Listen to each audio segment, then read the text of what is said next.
in 314 for a shooting at Century Theaters. They're saying somebody's shooting in the auditorium. Roger, keep your fires west of the smoke.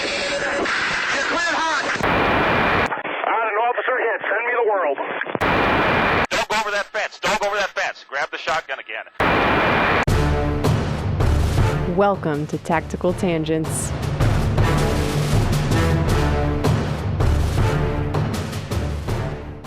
Welcome back to Tactical Tangents. This is Mike. This episode is brought to you by Palm Industries. I have maintained for a long time that pepper spray is a way underused tool in law enforcement, and I get it. When you have to arrest someone, you do not want to have to get that stuff on you. But in personal defense or concealed carry scenarios, you want to create standoff and increase the distance, not go hands-on. I can tell you hundreds of stories about confrontations I have been involved with in real life that were resolved with some form of less lethal long before a gun would have been an option. Why not carry some in your pocket? Palm pepper spray is small, easy to carry, and it's effective. If you need something in between harsh words and a gun, this is a $12 solution. It's available on Amazon, makes a great gift. Go check them out at palmpepperspray.com. That's palm, P-O-M, pepperspray.com. And this is Jim. This episode is also brought to you by ManusX. We've talked a lot about the tactical fantasy on this podcast, and one of the quickest ways to break your tactical fantasies and actually improve your performance is by getting real feedback. One of the ways you can do that is with ManusX. You're not going to get better at shooting on your own. You need practice, data, and coaching. And you need to make the most of your ammo with good live and dry fire training. Manus is a family of training devices that tracks you while you train. It times and tracks everything you do in a drill and coaches you as you go. It is indispensable to taking your shooting to the next level. Go find them on manusx.com. Hey, Jim, I didn't know you were coming. There's a lot going on in the world. You good? Yeah. You got an hour or so? I mean... It's been busy. So for anyone not tracking, as we record this, we are in the immediate wake of the Hamas attack against the Israelis. It's been a busy week. Last I checked, the president of the United States said we've lost 14 American citizens in that attack. That's a big deal. And of course, the entire national security apparatus, which I'm more or less part of, depending on the day, is reacting to that and trying to figure out what options we can provide to help restore, security in the region. So yeah, it's been an exciting week. It's been very busy. Lots going on in the world, turns out. A lot going on in the world. And of course, that's not the only thing going on in the world, right? And we recently did an episode about the growing tensions with China and Russia, and those haven't gone away. And Iran hasn't gone away, and North Korea hasn't gone away, and if I stopped to think about it, I'd probably be depressed. But instead, I'm here. So I was thinking, Mike, that we could talk about something uplifting, something that kind of gets me away from all that serious stuff at work. What are you thinking? More guitar stuff? There's some light trivia here. Do you want to know why FedEx requires an ID when you ship a package now? That's a fairly new rule for them. It's about 5 years old. I assumed it was so that you could win the war on drugs. So if someone ships like a dime bag of oregano, you got them, right? Well, it's not also nothing. That. I mean, there is also that, but that policy came to be about 5 or so years ago, where they wouldn't just take your word for it on something you write on a form, and you actually had to show ID. That was a thing that came as a result of the Austin serial bombings. Yeah. And so we figured we'd talk a little bit about that. You wanted something uplifting, so a serial bomber. Explosions are uplifting. It's good. This episode's gonna pop. It's good. Yeah. Dynamite. So we're going to talk about this, and obviously, like most of our debriefs, I always give this disclaimer. A couple things. First is we don't have any insider knowledge on this. I asked some my EOD buddies, and they had some basic info that they were able to share, but nothing earth-shattering. I don't know anyone who was involved, so if you got some info or insight, we're all ears. Otherwise, we basically put this together with open source stuff. And then the second big thing is, like a lot of our debriefs, we don't necessarily try to capture every detail to really deep dive all the little things. What we're trying to do is give you a basic overview in an hour or so, and then distill down some, editorial and some insights from our perspective. because I think that's more valuable. You could go read the Wikipedia page and watch the news reports and all that yourself. You don't need us for that. So what we can offer is our own kind of perspective on things. So yeah, insight, lessons learned, and what anybody could take from it. So you're a cop, or you are someone who receives packages, or you're in the military and you're dealing with IEDs. Like, what should we know about this? What lessons can all of us take? Yeah. So these bombings, it was a series of bombings that happened between March 2nd and March 21st, 2018. So over a 19-day period. So almost not quite 3 weeks.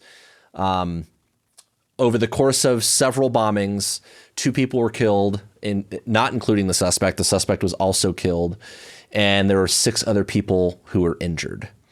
There were a total of 7 devices, and we'll go through kind of the timeline on that as far as the how they were distributed. But a total of 7 devices altogether that this guy made, and they all worked, which is something about a lot of bombing incidents that from a prevention and intel gathering and counterterrorism perspective, usually there is some building and testing and test runs that happen that could be warning signs, and I don't think any of those were picked up on. But clearly this guy was able to figure out what he was doing because his devices functioned.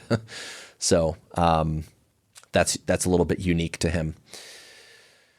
So the first bomb was set off by a guy who discovered a package on his doorstep, basically. And as soon as he picked up the package, it detonated and killed him. And after that bombing, obviously the police go there and they looked at it as maybe this was like a targeted thing. Like maybe it was a drug dealer was trying to kill somebody and they got the wrong guy because they didn't necessarily think that victim was a drug dealer or involved in that. Then they also considered like, well, maybe he was constructing this device and accidentally set it off himself. So those were some of the theories. It just was kind of a freak thing. That was, in a nutshell, that first bombing. That was on March 2nd, that first one. The second bombing happened about 10 days later. And on that one, a 17-year-old was killed and his mother was injured. That was also a package bomb.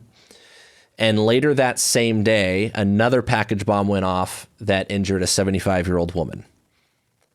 And it was after this third bombing that they started to go like, hey, maybe these aren't isolated things.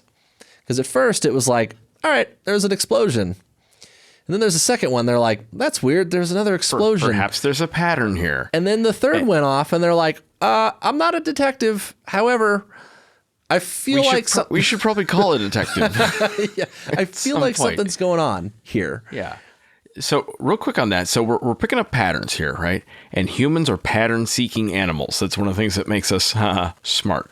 So the patterns that people picked up on were victimology related. So far the victims, 2 African Americans and 1 older Hispanic lady, and they were all in kind of one part of town. And so everyone keyed in on that. Yeah. That this was probably targeted against a demographic, right?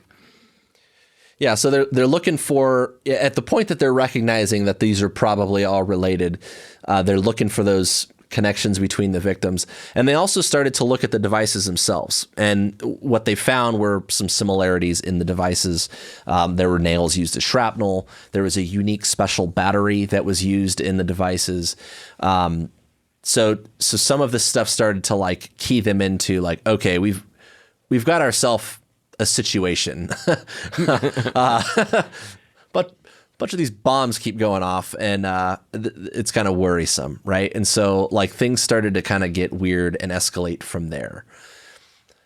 Shortly after that, a 4th device goes off, and this one was unique because it was in a neighborhood and it was activated by a tripwire. It was still in a package. It was still a package style bomb, but it was set off by a tripwire that was connected to a sign, and it said something to the effect of "Drive like your kids live here" or something. Mm-hmm. At this point, the police are obviously starting to like spin up because like we've got ourselves a big problem, and they go public with that. They warn people that we're dealing with a serial bomber and that this guy has clearly a level of skill and sophistication that is higher than normal, higher than we thought at first. And real quick, it's one thing when it's packages, and these packages are victim operated IEDs, right? VO IEDs. When we start talking tripwires, we're talking booby traps on top of that. And in some sense, a package is also that. But now you're creating terror, not just for the public, but also for the responding cops, right? It's not just that the bomb went off, but oh my God, there might be more. Yeah. And watch where you step and watch where you drive. And so you can imagine how this is starting to like snowball across the agency and across all the responding agencies. This is big and it's scary, and it's scary to us directly, right? Yeah, and it's and not just the cops, right? But fire, EMS, the investigators, the community, people getting whole. Evacuated. I mean, yeah, everything, right? So the tension is building. It's starting to become a bigger thing, and that's the terror thing, right? The body count's not really that high yet, but it's starting to get scary, right? So at this point, after this fourth device, you had 2 people who were injured in that event. You had the 17-year-old who was killed, his mother injured. You had the 75-year-old woman who was killed, and then you had that initial first homicide. So 2 deaths so far, and what is that? I'm not a math guy. 1, 2, 3, 4 injuries at this point. Yeah. So, and those packages, just to be clear, as far as we know, were not delivered. Like someone had placed them. Yeah, right. Someone had placed them. Yeah. Okay. So they were hand placed, which is significant as well. So again, going from the 2 devices, and one was, I think the first 2 were set off when they were picked up, and the third was set off when it was opened, if I remember correctly. Once we got to the tripwire activation, again, not only the things that Jim said, right, booby traps versus victim operated, but also, again, that level of sophistication. This guy's messing with different types of switches and triggering mechanisms, and that can be concerning because then you start looking at like, well, stuff that could be maybe remotely activated and stuff like that. So clearly he's comfortable experimenting, and he's advanced enough to change things up the on space, us. right? And that's tricky because if you think about it from like again, patterns perspective, we're looking at package bombs, and that's what we're looking for. And then they start changing on us. That gets difficult to track down, right? So they go public with this. They announce that, we're dealing with a serial bomber. They're asking for tips. They're starting to get a lot of federal resources sent there to assist in the investigation. A couple days after the tripwire event, there is a device that exploded at a sorting facility, a FedEx sorting facility, like in the middle of the night, right? Like the packages in transit are getting sent to a facility that they get sorted out. And then in this case, it was being shipped from Austin and going to an address in Austin, but it has to go via the sorting facility. So it kind of left Austin to this place and was intended to come back. That device was one of the first one. That was the first one that was actually shipped. It went off at the sorting facility. It hurt one guy there. And that was supposed to go again back to Austin. They were able to identify a second device at the sorting facility and intercept it before it was not only delivered, it was also intended to be delivered to somewhere in Austin. But they were also able to get law enforcement called in to deal with that device and disrupt it before it went off on purpose. That was huge because that also gave them an opportunity to look at a device before it was, an intact device, right, and like the tracking information on it. Yeah. Right. Two big things. Now we have forensics, like real right. forensics. Right. So this is where this is our big turning point, right? Where we go from like, all right, we're recognizing that this is a serial bombing type of thing.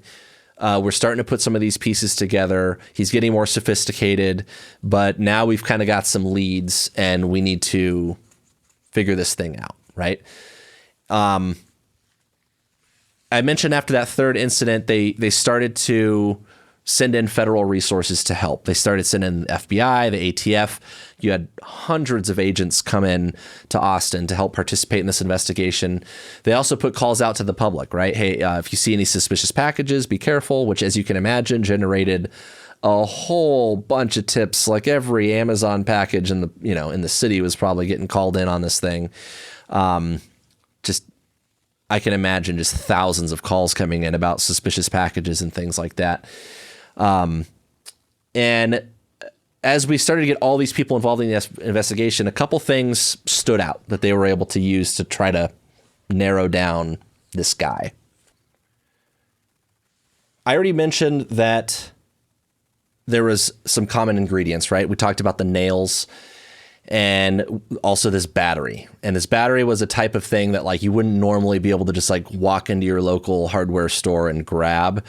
It was something that was probably ordered online, and that's going to become significant here. But like nails. Okay, well, where can I buy nails? Jim, like, any ideas? Like, if I was a bomber and I was going to go buy a bunch of nails for shrapnel, like, where might I go for that kind of thing? Home Depot, Lowe's, Ace, True Value. Yeah, Walmart. I mean, anywhere, right? Like, think about that for like, let that sink in. Like, you're looking for a guy that went and bought a bunch of nails. He could have gone to one of a billion stores in town, right? Yep.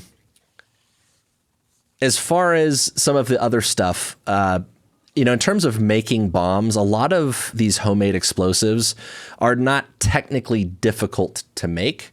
They use common household ingredients a lot of times, but they are very dangerous to make and they're dangerous to handle and those sorts of things. And if you're able to find out what fuels they were using and stuff like that to construct their device, that could give you some insight into where they were shopping. Like, for example, you've heard about the fertilizer, ammonia nitrate getting stolen from fertilizer plants. That's one example, right? Just different types of things like that. But here, really what they were looking at were like the nails and the batteries. Those were kind of the big things. And they literally started to scour hardware stores in town for purchases of nails and pull like receipts and look at video. And you can imagine what kind of undertaking that is. Now, granted, they had a lot of help, right? Like a lot of federal agents came in to help, and they were getting a lot of funding for their own people and all of that. But I mean, that is not a small undertaking. I mean, every contractor that came in there and bought nails for a legitimate purpose, this was a project, right? And the problem with all this is like, it not only is it a needle in a haystack, really, but there's a serial bomber at large, and we don't know when the next one's coming. Like, so talk about like the amount of, this is a pretty tenacious investigation, as you can imagine. So the other big, like I said, one of the big turning points was these FedEx bombs. Both those packages, the one that went off at the sorting facility and the one that was intercepted before it went off, were sent from the same person from the same FedEx store. So in the course of all of this, they're able to kind of put together some fundamental things that they know. Younger white male, maybe 20s, maybe wearing a wig, wearing gloves in the FedEx store was kind of their initial kind of picture of this guy. They were able to get a witness sketch from one of the clerks that kind of remembered him. Like, hey, do you remember this guy? What did he look like? And when they started reviewing all this footage at Home Depot, they found a guy wearing these like pink gloves. And the FedEx store, the dude dropping this package off, was wearing these like pink construction gloves. So he bought them. He was buying them. That's right. Yeah. The FedEx video showed him wearing the gloves, and one of the FedEx or the Home Depot receipts showed him purchasing the gloves. And in that surveillance video from Home Depot, either the Home Depot or the FedEx, I can't remember which. There's a lot here, right? But they were also able to see his truck, a red Ford Ranger. There's no license plate, so they couldn't pull the plate off of it initially, but they were able to kind of cast a wide net and look at like every Ford Ranger And imagine how many Ford Rangers do you think there are in Texas? Well, when you start looking, especially in my experience, like if you're looking for a white car, suddenly every other car is white. Yeah, and how sure are we? It was, I believe, it was a witness. The guy at the FedEx store said, "Yeah, he drove away in a Ford Ranger." How confident are you in that witness that it was a Ford Ranger, not a Ford F-150, not a Nissan, whatever, right? Right. So here, this is what we have so far, right? We've got some sales receipts from Home Depot for some nails and some gloves, unique gloves. They've got FedEx video that shows this dude dropping these packages off wearing those gloves and maybe a wig. They've got some information on this truck that they're looking at. And that was able to help them narrow it down to a reasonable number of people that they started to look at. At the point that they were able to use the info from the truck and find out who this guy might be, they were able to also apply for a federal search warrant to figure out, look at IP like Google search history and figure out who's buying these batteries. And that was one of the big things that led them to our bomber, this Condit fella. His name's not important. We're not gonna make him famous, but that is one of the big things that kind of led them down this path of that's our guy, right? So as they're piecing this stuff together, you can imagine that everyone in the city of Austin and the surrounding areas is on edge, right? The cops are getting call after call after call about suspicious packages and suspicious people. The media was in a frenzy over this, like at a national level. The governor of Texas sent money to aid in the investigation. There were rewards being offered for tips. There was federal money and resources being allocated to this. And the community at large, everybody was worried about like, where's the next bomb going to be, right? Where's the next attack? So they're scouring through all this stuff and they think they like, okay, maybe it's this dude. And you can imagine like they're on a clock to try to not only identify the guy, but eventually then also build a case on him to say, hey, we need to bring this guy in, right? So at that point, with the IP address and all of that, they're able to obtain an arrest warrant for the dude. And they're like, all right, that's our guy. Let's go get him. Yeah. So a couple things to highlight in what Mike just told you, okay?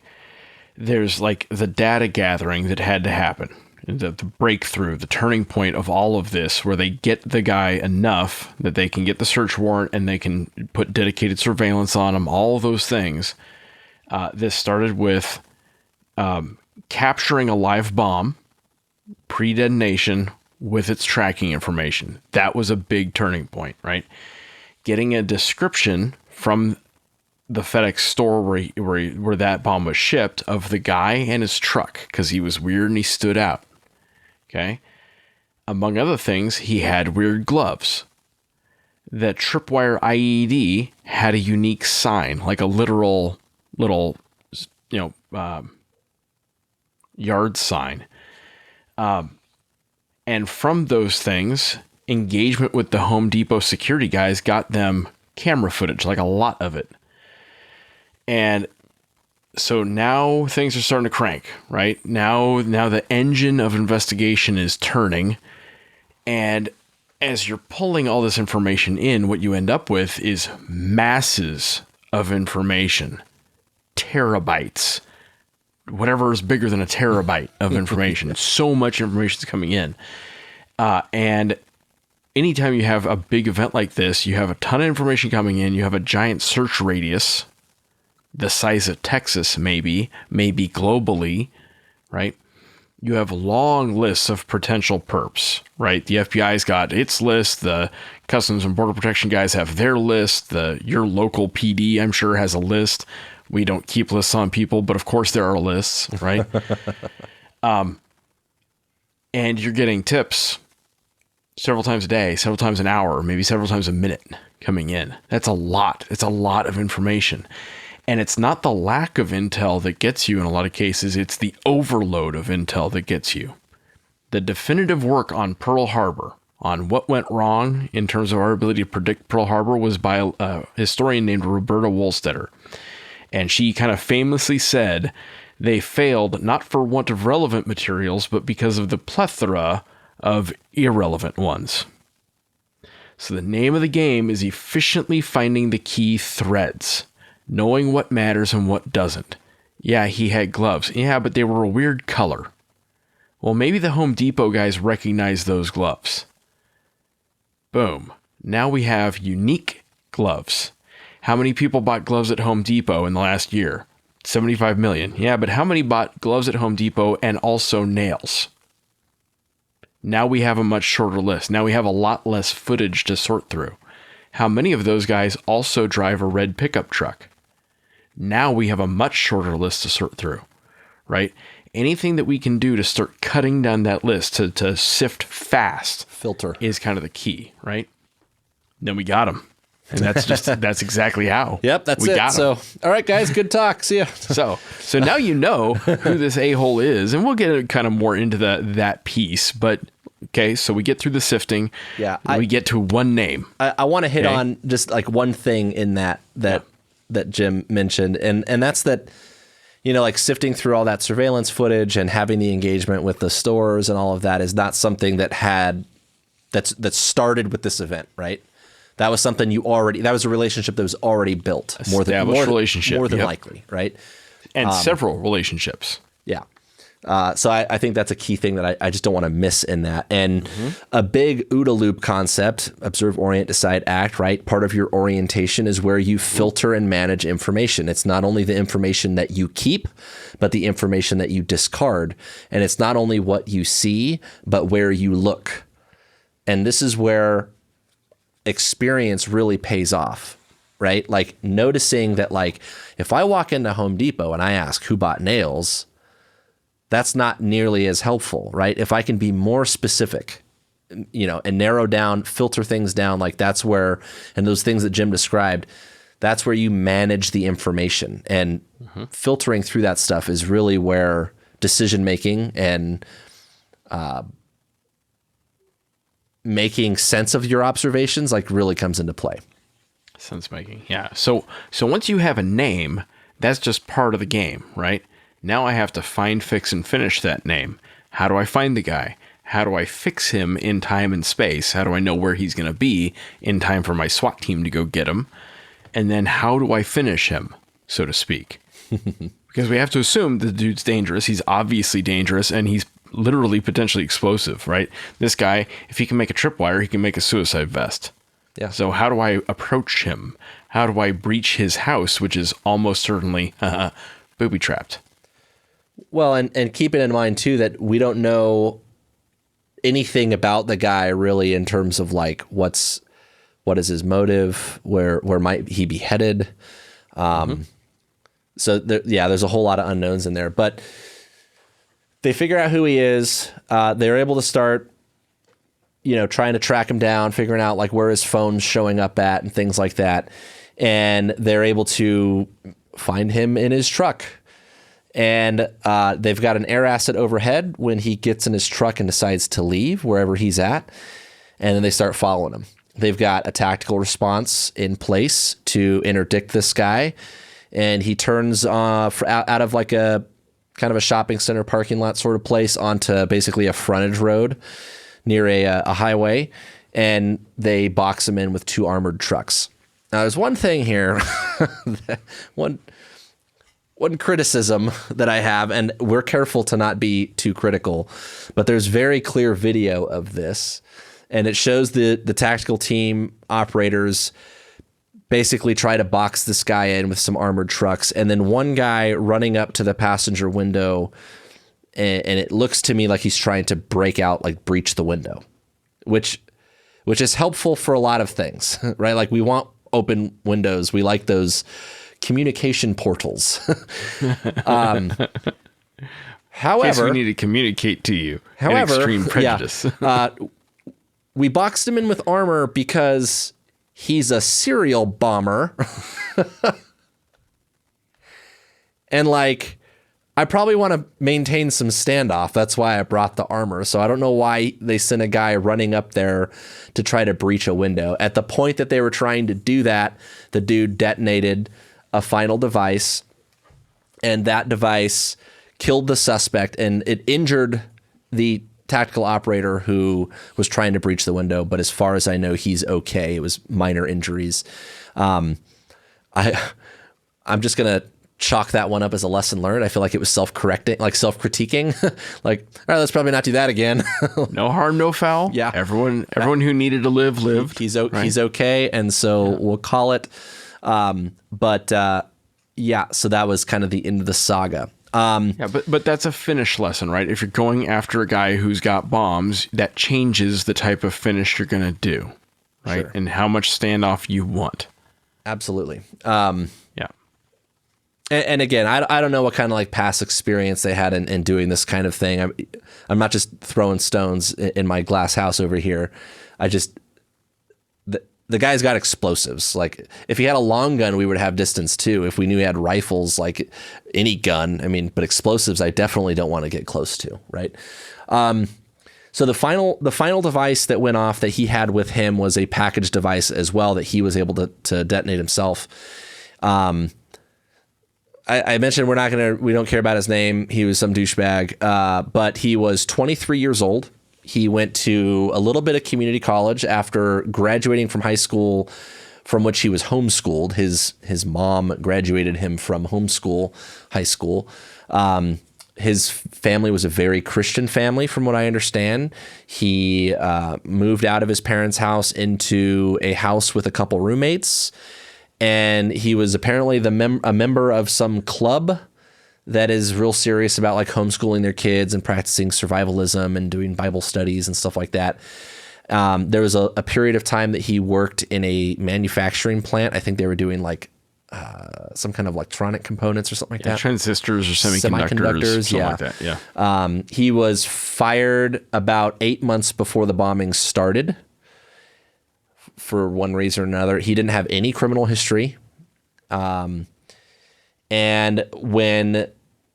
after he killed himself and they, locked that scene down and started pouring through what they could, they located his cell phone where he recorded a 25-minute video describing in detail all of the devices. And this is why they knew that he described 7 devices. There were the 5 that went off. The 6th was interdicted, and the 7th was the one that got him. If I have is my count right there, Jim? Counting is not my strong suit, but yeah, that sounds about right. Something like that. I think it was 7. Maybe it was 6. Yeah. But in either case, all of the devices that he described in this video were accounted for. They also served a search warrant at his residence. Obviously, they interviewed his roommates. And they were never able to figure out like what his motive was or why his targeting methods, anything like that. He only really described what was essentially a confession, the devices themselves and how they were constructed and all of that. But otherwise, no real explanation. Yeah. And it's natural for us to want to sort out a motive, right? Why would someone do such a thing? Was he wronged? Was he bullied? Was he a racist? Was he on some political or religious crusade? Was he on a journey of self-discovery? Was he abused as a child? Not as far as we know, right? Like everything we know, he was quiet as a teenager. The big narrative from the family and from the family's friends is they were a very normal Christian family. He didn't give off a lot of signals. Okay, cool. He was just an asshole. And we can say that. Like, not every bad guy has to have a saga behind them. And he may have, but in his own words, he's like, I'm a psychopath. And that's one of the things when we talk about the Route 91 concert, the Mandalay Bay shooting, right? People to this day are all torn up about like, well, we still don't know his motive. It's like, well, at some point it doesn't matter. At some point we just need to know that there are assholes out there, and the assholes, despite our best efforts, can always get through. And that's an important thing to know. And we're going to talk about that as we go, but understand it doesn't matter. And not everyone has this perfect pattern for who they're targeting or why they're targeting them. He wanted to kill as many people as he could, probably because it was interesting to him. Yeah, there you go. Basically, the psycho in him was doing this as some sort of hobby. Yep, making the devices, and and to Jim's point about like sometimes we just don't want to accept that there is just evil in the world. And this was something that we talked about when we did the Las Vegas Mandalay Bay debrief. Is like, I mean, on one hand, sure, it doesn't matter, right? The motive and the inspiration or the targeting, whatever, like it doesn't matter. An asshole's an asshole, right? But the other thing is like, that doesn't make it some conspiracy that the world is trying to hide from you. Sometimes we don't get answers to all of the questions that we want answers to, right? Like this is where the enemy gets a vote. And if he didn't make it known and he's no longer alive to tell about it, like what do you want me to do? What do you want me to do?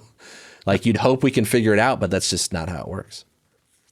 And even if he did have some story, I don't care. It doesn't help at some point. Right? Yeah.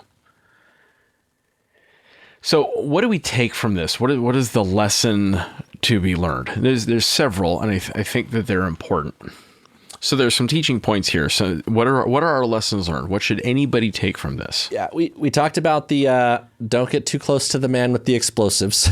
That's a good rule. That's a big one. Rule. One of my big takeaways in this is just like the grit and the tenacity of investigative work. The people that are fit for that kind of work, and I'm not a detective. Like all cops are investigators, but like I'm not a detective. That's not what I do. But I respect the hell out of the guys who do it, and particularly who do it well, because there are no shortcuts in something like this. If you think about all of the information they had to pour through on this, you can imagine going kind of like numb, just watching hours of video, and at some point you pick up on one little blip of a detail that is maybe the thing, right? Like the key. And so my lesson in that is just to understand that didn't happen. Like those investigators didn't just muster that up when they were investigating these bombings, right? That was something that they did as a matter of routine in every investigation leading up to that, right? Every low level, every time they investigated the guy doing the car busts in the parking lot at the grocery store, or the guy stealing scrap metal from metal scrap yards, or, whatever, right? That was a rep, right? And those reps were the things that built the skills to catch the details, to lead them to catching this dude before he did more damage and killed or hurt more people. And one like kind of tangent on this, there is a major event that happened here, a child who was abducted and later murdered, the Isabel Celis case that happened in my part of the world. And one of the things, if you talk to the investigators involved in that, was like, you had a bunch of like commanders and administrators who wanted to like insert themselves in the investigation because it was a high profile case. And that led the investigators to handle things differently than they would have. And like from a leadership standpoint, if that's you and you have good detectives, like let the detectives detect, like let them do their jobs. They're good at it, right? And they're the ones that have the reps. Don't alter that, right? Like don't get in the way of what's already a well-functioning machine. Investigations like this obviously are very serious, but they require grit and tenacity and commitment and attention to detail. So I think that's huge, and I just want to like highlight that. I like that. There was a data gathering aspect to this as well as a sense making aspect. So in the data gathering, the cops had to use the clues they had, parts of the bomb debris, that sort of thing, to direct their effort, right? Which led them to internet searches for unique parts that got them IP addresses and unique items possibly from local retailers. And that led them to that ton of security camera footage. And then there was that sense-making component. One analyst had the sense. She had a list of potential suspects and their cars, and she had a list of cars coming out of the FedEx shipping center, and she had the sense to like match it up. That was the turning point, was when she's like, oh, red Ford Ranger, this is our dude. Hashtag not a detective, but yeah, an analyst. right. Doing the analytical work, and that is only to become more important over time. Now, for those of us who follow murder mysteries and true crime, I watch Only Murders in the Building with my wife. It's a lot of fun. You can see how you can mislead yourself if you aren't careful. Was there a victimology angle here, right? We talked about, was he targeting individual people? Is there a pattern or connection to it? Not really in this case. It seems pretty random even now. And even the Unabomber, who had a philosophy that he published, and he knew exactly who he was trying to target, even once that was published to the world, the victimology didn't actually help much. It didn't get them the guy they wanted. It ended up being a rabbit hole. Oh, and there's I think there's this Netflix movie called Manhunt: Search for the Unabomber, and one of the things it does brilliantly is it shows all of the rabbit holes the FBI chased that didn't get them the bad guy, right? And that's one of the key parts in that is you have to be willing to chase those rabbits down holes, but you also have to like have an open mind and be willing to turn yourself around and like go find another one, right? And that's a constant, like, those are competing things, competing interests, competing, contradicting ideas that you have to balance back and forth with. That's pretty hard to do. Oh, yeah.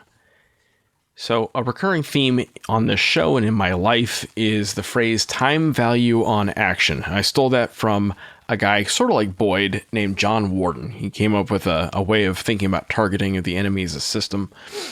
And it's related tightly to the OODA loop. Okay. The longer it takes you to take useful action, the less value you're going to get out of it. Time value on action. So the OODA loop isn't entirely about moving fast. It's about recognizing a new reality fast. Recognizing when your template for the world is wrong. If a bomb goes off, there's usually a handful of scenarios it could be. In fact, the media, they interviewed themselves. I was watching a couple clips about this. The reporters who were hearing about the first bomb going off, they're like, well, maybe it was a gas pipe explosion, because they had recently been reporting about failing gas line infrastructure in town. And so like, oh, it's a gas pipe. Haha. Wasn't even a little bit that, right? So there's a handful of scenarios. Maybe it was a drug deal gone wrong. Maybe the guy detonated himself. Was none of those. The faster you catch on that this is something different, the more quickly you will be able to do the things you got to do in order to mitigate the threat. Things like enhancing package screening, finding the guy, pulling videotapes, right? Those are all things you got to do. And the longer it takes you to do them, the more damage he's going to be able to get done. There's another time value on action here, and that's your adversary's tactics can develop. They're learning how to do their thing better, right? They're making more effective bombs, how to generate them more quickly, how to deliver them with less useful evidence. Serious, patient bad guys are learning just like you are learning. As it relates to this case, was this a serial attacker or a spree attacker? And it was something in between, right? He didn't commit everything on the same day, but he did surge his attack in the span of like 2 weeks. Something in between, yeah. Right? And going back to like murder mysteries and stuff, there's a difference between MO and signature. Modus operandi, and I learned this from a book by an FBI dude. That's the tradecraft. That's the stuff you got to do in order to execute your task, right? How he builds his bombs. Signature is the stuff that he does kind of for fun. And what got this guy identified was his tactics. It was specifically the things he was doing in order to hide, and it was the stuff he was doing in order to deliver bombs. So I don't know what to take from that, but I know like the tactics in a lot of ways are the tip-off. Okay. And now compare that to the Unabomber, which I think is a good contrast here. That guy spanned his attacks over years. And in that way, he was able to keep learning faster than the FBI was able to learn to catch him for years, right? And a part of that is because he retained the initiative, right? Like when you space it out that much, it's really hard to say that there's a connection until it's too late, because you know the spacing of it is not enough for you to learn fast enough, right? So like he retains all the initiative in that scenario. He's kind of steering the ship. And that's one of the big things about recognizing your new reality and then responding to it, because that's the key, is you're trying to seize the initiative back. And oftentimes what ends up happening when you're going down those rabbit holes and you're trying to identify all the templates and possibilities it could be, is instead of observe, orient, decide, act, you're doing this thing where you don't ever actually make any decisions. You're just trying to figure out what the fuck is happening, right? And that's showing your O face over and over. Yeah, you're getting stuck on ooh. And that's problematic, because if all you're doing is just looking at the information, trying to make a decision, and you don't ever come up. If you look at Boyd's original sketch of the OODA loop, you'll see that under decide, he calls it a hypothesis, and under act, he calls it a test. And if you think about it in that context, is like you come up with a theory, right? And with that theory, you get some feedback from it, like, well, how can I like confirm or dispel that theory, right? Or what are some other alternatives? But at some point, you have to test that theory and try to like run with that a little bit. And so this is one of those things where, in the process of absorbing and managing all that information, like you can't always just wait and see. Like you have to act on that and do something. And the key is finding out how much time you have to make a relevant decision. You can wait, and by the time you make that decision, it's too late. The next attack happens. And like Jim's saying, it changes. Yeah. So I'm an Air Force guy by background, and I consider myself a student of air power. And there's a theory in air power that's been around for 100 years now, that the bomber can always get through. And in this context, we're talking about like the airplane bombers, right? The B-52 and the B-2 and that sort of thing. The idea is that no matter how tight your air defense is, eventually the attacker will always win. And there are lessons to take from that, both on the offensive side and on the defensive side. So being on defense sucks, and you have to know you have to win every single game. And if you don't win every single game, you lose. Okay.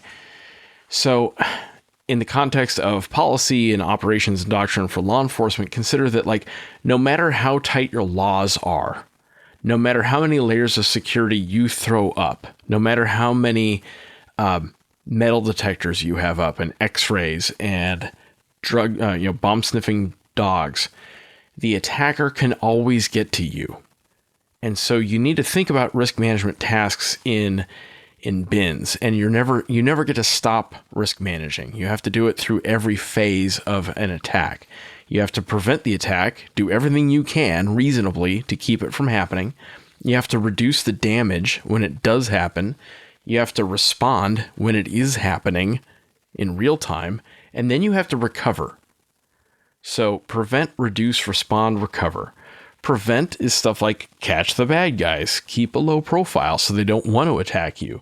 Screen your mail if you're a high profile or high risk person so that it doesn't actually make it to the target or the victim. As far as reduce, in this sense, that could be like explosive defeating architecture. You put big heavy walls between you and wherever the bomb gets stuck. Okay. To reduce the effects of the blast, having standoff between your building and the nearest road or driveway, hardening your walls again so that if one bomb goes off, it only goes off in one section. It doesn't take out your whole headquarters building or whatever, right? And then there's respond. Respond to me is like useful first aid. And when you think about like the Hamas attack in Israel, as the attackers are rampaging, you need to mount a useful response in real time. You have the Route 91 concert attack. Las Vegas Metro PD SWAT had to mount a response in real time to stop him. Okay. So you have to be able to respond even when the attacker gets through. But know that, like, you're going to have to respond and then recover. At some point, you have to turn life back on and consider, like, were we 100% sure we got the bomber? Are we 100% sure we got all of his bombs? Or are they still on the way through FedEx and UPS and the Postal Service? Like, how long do you think it took before Austin was, like, normal again? Was it ever normal? If you've ever been to Austin, you know it was never normal. Okay? So there's, like, the trite saying, like, we have to do this or the terrorists win. You have to, like, keep going to the movies or the terrorists win. Like, after 9/11, there was a lot of that, right? Well, it's cheesy, but it's kind of true. You have to turn life back on. If you let some asshole turn off your whole economy and your whole society, that is giving him the attention that he wants. It's giving him the power that he wants. And you have to thwart that in some useful way. So you got to prevent, reduce, respond, and recover. And that's all part of your risk mitigation. I love it. On the prevention front, there's a few things I want to point out in terms of just maybe opportunities, right? Like this, and it's not to say that anyone missed anything or whatever. It's just hindsight's 2020, and so, like, let's just glance at that for a second. There's different, like, phases of these attacks, and at some point, this guy did some information gathering, and he made some purchases, and presumably he was building and testing these devices. I mean, getting it right on your first go just by chance is, I guess, possible, but probably unlikely. It's rare. So he probably did some test runs and things like that. So, like, where were maybe some opportunities? And this is that whole, like, if you see something, say something. Like, now FedEx requires you to have ID now when you go in there. And I know in my experience, like, when I go in and I mail something, like, I'll send, hey, like, I'm going to ship Jim some Tac Tangent stickers so you can hand out at work or, you know, whatever. And I'll take the box and they're like, what's in it? Like, in my mind, I want to be like, none of your goddamn business. Like, come back with a warrant. But at the same time, like, what you have to understand is, like, when they ask that sort of thing, it's an opportunity, right, to see how the person responds. And, you know, no one has any obligation to be truthful, right? But maybe there are behavior changes, right? Those, like, pre-attack indicators that you'll see. And so if you're the guy at the counter for something like that, and the dude, like, walks in and it's like, is this guy wearing a wig? Like, and sunglasses and a hat and gloves as he's dropping this package off? Like, is he holding it a certain way? Is he sweating? Are his hands trembling? Is he reluctant to talk to me? Does he sound like he's altering his voice? Like, and think template wise. If you work at FedEx, what do you probably assume that is? Right. It's a contraband thing. This is a big, probably dope. Yeah. This is a big left of bank thing, is they look at, like, smuggling behaviors, because a lot of the smuggling stuff, right, if they're moving contraband, dope or money or guns, the same sorts of behaviors could also be warnings of an attack. And there's a big parallel there. It's a fight or flight response fundamentally. But also, like, again, this guy's wearing a wig and gloves. Maybe ask a couple extra questions. Maybe call it in. Maybe report it. Again, I'm not throwing stones saying anyone missed that, but just looking back at it, in this case, it's got to be like, man, that's kind of odd, right? Like, the last time that sort of thing happened, it was this. So it's just to look for that sort of thing and maybe consider those possibilities. Yeah. So we talked a little bit about normalcy bias. At what point do you break out of this is normal and call the cops or call the bomb squad or whatever? So say you come home and you see a package sitting in your entryway at your front door. And if you're anything like me, usually there's like 5 packages because you shop on Amazon and your wife shops at Target. Okay.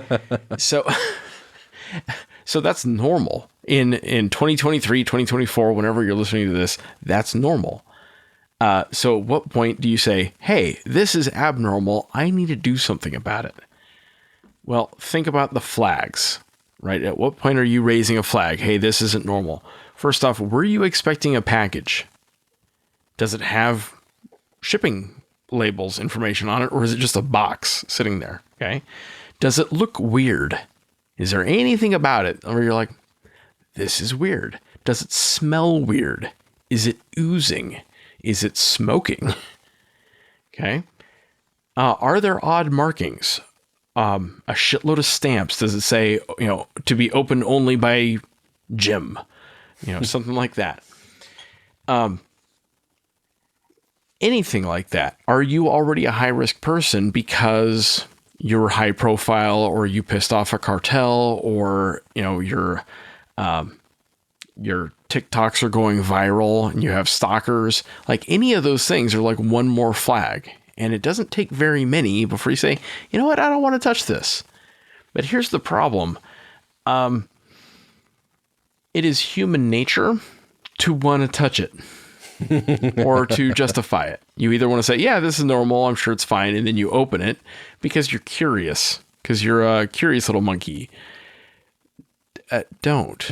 If you've got more than one or two flags, like this is weird, stop, don't touch, walk away, tell a grown-up, call the cops, do something, okay? Fight that human urge to be like, ooh, maybe I should shake this thing and figure out what it is. Maybe it's a Christmas present, okay? Here's another thing. If you have someone opening packages for you, including your family, you need to teach them this, because they also are curious little monkeys. I want to be careful with this story because I don't want to say enough that would identify anybody, but there was this professor at a college campus near me who had a duffel bag show up on his doorstep. And he's like, that doesn't belong to me. And so he picked it up and took it to the police station. And opened it up, and there was a hoax device. It wasn't real, but it was definitely intended to appear like a bomb. And, so obviously someone's fucking with him or whatever, but imagine if it were real, dude. You just picked it up. Oh, that's what. I don't know. I'm not a college professor or anything, but a duffel bag shows up on my doorstep and I'm just going to pick it up and take it to the police station. Not some PhD. Yeah. And then the cops at the police station unzip it and they go, oh, fuck. And the way we got that, because it was another agency that called us, and I won't name names, but they're like, do you guys have a bomb dog available that can come do this? And we're like, for what? I mean, it was at night. It was 9:30 at night or something like that. And we're like, can you give me a call? What's the deal? And they're like, well, this guy, they told us the story. This professor, duffel bag, he brought it to the station. We opened it up. I'm like, it sounds a lot more like you already know where the bomb is and you need to call the bomb squad. I don't think I need to go have a dog sniff it at this point. Yeah. So anyway, normalcy bias, right? We're not sure. We're applying our template. Funny how I like that. So to reiterate, if you got more than one or two flags that this is weird, stop, don't touch, walk away, tell a grown-up. I want you to hear my voice saying that when you're like, oh, I wonder what's in this package. I wonder if I should carry this to the police station. No. Stop, don't touch, walk away, tell a grown-up. I learned that from the NRA. Okay. So, where to learn more? Well, definitely Google bombs and how to make them on the internet, because that'll win you friends and influence people. Better yet, the Netflix dramatization about the Unabomber case was genuinely fascinating. I thought it was really well done. It's called Manhunt the Unabomber. So I recommend check that out. I don't know that it's going to help you solve cases or whatever, but it's fascinating. And if you're interested in this topic, you might get something out of it. There's also a book we mentioned in our bombings episode. It's called The Bombs, Bombers, and Bombings of Los Angeles. And it turns out Los Angeles has a rich history of those things. It's by a guy named Michael Digby. So I recommend that. We'll see if we can put a link in the notes. That's my recommendations. Mike, what you got? most of the stuff as far as the Austin case is on like Wikipedia. There's a bunch of news articles about it that really detail it. If you're looking more for this specifically, I would just turn there. I went down several of the rabbit holes on like the references on the Wikipedia page lead you to a lot of those articles. The video, I think if you work in law enforcement, if you haven't seen the video, it's compelling. It reminds me a lot about how a lot of pursuits sometimes end and people are really excited to go rush the guy. And really what you need to do is like hold back and use good cover and keep some standoff like you were trained to do. Don't let your emotions take over. Again, keep distance from bombs. But that's really it in terms of the Austin bombing specifically. Where to learn more about other bombings and some of the trends. We talk about a lot of this, like we didn't deep dive all the stages of an attack and all that because we've done that before. We've done episodes on the Boston bombing. We've done like a bombings episode. We've done the LAX, the Millennium Bomber, or the would-be Millennium Bomber. That was a decent one, especially in terms of prevention, like catching it before it happened, including the radicalization process. That was that's a good warning sign.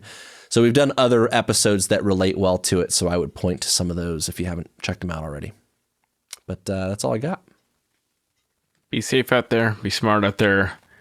If the package is oozing, leaking, or smoking, do not open the package.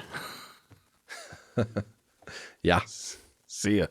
All right, guys, that's all we got for tonight. This episode is brought to you by Drip Drop. Drip Drop Oral Rehydration Solution is an electrolyte powder that you mix with water. It was formulated by a doctor for quick absorption. I work in the desert, and it only takes a few hours in the heat, wearing body armor, carrying around a bunch of gear before I start feeling like crap and fall behind the curve in dehydration. Drip Drop keeps you in the fight so you can finish the mission and rehab for the next one. Go get you some at dripdrop.com or on Amazon, or ask your supply guy to find it for you. Don't forget that we put out new episodes on the 1st and the 15th of every month. If you like what we're doing, you can head over to Patreon, give us $1 for each new episode. That money's going to go back into bringing you good content. If you want to interact with us, you could find us on Facebook, Instagram, and Twitter. We are at TacTangents. You can also email info@tacticaltangents.com. And one last thing, our Facebook discussion group. We've got a little group going on Facebook. If you go to the groups tab on our page, you can join it.